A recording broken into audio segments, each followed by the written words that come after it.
আপনি একটু চিন্তা করতে পারেন না যে আমার চাইতে বয়সে ছোট, শক্তিতে ছোট, সব দিক থেকে ছোট, তারা জনপ্রিয় হয়ে যাচ্ছে আজ মানুষের কাছে।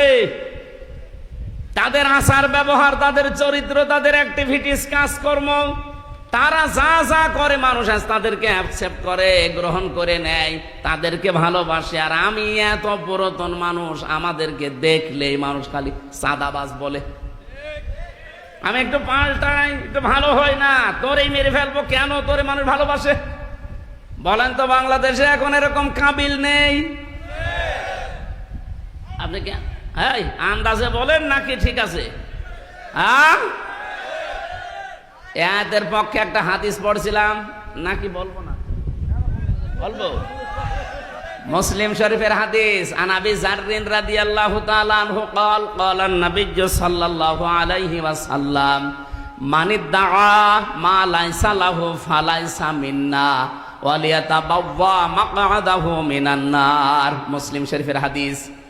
নবীজি বলেন, যে জিনিস তোমার না, ওইটা যদি নিজের দায়িত্বে তুমি নিয়ে নাও, যতদিন ওইটা তোমার নিজের আয়ত্তে থাকবে, ততদিন তুমি আমি নবীর উম্মত আর নেই।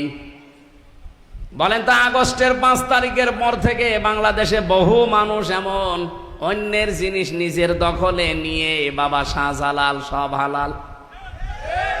আরে ভাই, কুমিল্লায় নাই নেই, অন্য জেলায় তো আছে। যাদেরটা নিয়েছেন ফেরত দেওয়া লাগবে, নাই তো আপনি নবীর উম্মত আর নেই। ফালাইসা মিন্না, ফা শব্দটা 19টা অর্থে আসে। উপরে বর্ণিত যেটা বললেন, মানে দামা লাইসা লাহু, ওটা যদি আপনার ভেতরে থাকে, ফালাইসা মিন্না, আপনি নবীর উম্মত আর নেই। যে জিনিস আপনার না, আপনি যদি ওটা নিজে দায়িত্বে নিয়ে নেন, বলেন এরকম চরিত্র কার আছে?